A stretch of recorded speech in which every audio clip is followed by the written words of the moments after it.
그건 이미 결혼하신 분들의 기만이 아닌가.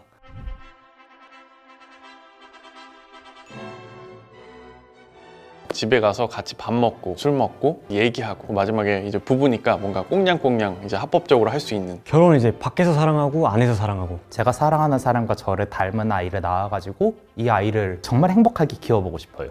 단순하긴 한데 그냥 아무것도 안 하고 집에서 하루 종일 빙빙대고 싶어요, 같이. 아이를 한 셋까지 낳고 싶습니다. 솔로 생활을 계속 즐기라고 하는데 사실 저는 뭐를 즐기는지 잘 모르겠어가지고 저는 빨리 결혼하고 싶습니다. 이 사람이랑 결혼을 해야 되겠다 라고 마음 먹을 때가 가장 큰 고비라고. 그건 이미 결혼하신 분들의 기만이 아닌가.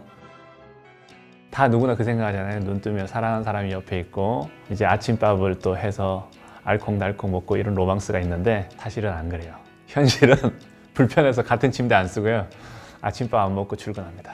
혼자 사는 생활에서 무언가 살짝 플러스된 느낌으로 생각해야지 좋은 것 같아요. 결혼은 케바케입니다. 어떤 결혼 생활을 하고 싶으냐 이런 생각을 결혼 전에 미리 많이 생각하시고 대화하시면 좋을 것 같아요. 제가 개인적으로 하고 싶은 말은 너무 양보하지 말라는 거예요. 희생을 해야 된다고 생각하고 그게 마치 배려인 양, 배려랑 희생은 다르잖아요. 그러니까 본인이 본인답게 살면서 하고 싶은 것도 하면서 결혼 생활도 좀 더 잘할 수 있는 방법을, 그런 대화를 부부끼리 좀 많이 할 수 있으면 좋지 않을까. 결혼이라는 것이 뭐 하고 싶다고 해서 하는 것이 아니라 또 하기 싫다고 해서 안 하는 것이 아니라 때가 되면은 해야 된다고 생각해요. 자기가 인위적으로 뭐 만들어서 결혼을 한다고 하면은 그 결혼이 실패할 가능성이 많겠죠. 결혼을 좀 신중히 생각하라는 얘기는 합니다. 결혼 생활이나 결혼을 해서 좋은 점들을 별로 얘기를 안 해주고 주로 잘못된 그 사례를 얘기를 많이 해주는 것 같아요. 충분히 즐겁고 그리고 충분히 가치 있는 일이라고 생각을 하고요. 자녀가 생기게 되면 저희 두 사람만이 상상할 수 있는 것보다 훨씬 다채롭고 의미 있는 일들이 일어나거든요. 저는 그게 굉장히 좋다라고 생각합니다.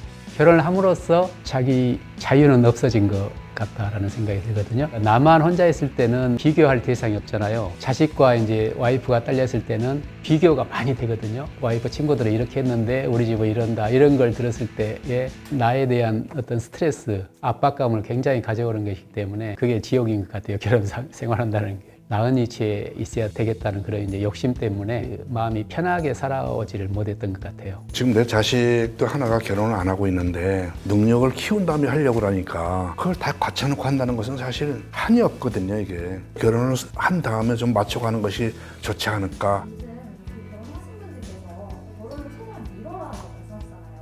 아닌데요. 나는 안 믿어요. 저 같은 경우는 아들들은 해라, 딸들은 웬만하면 하지 말아라고 얘기해요.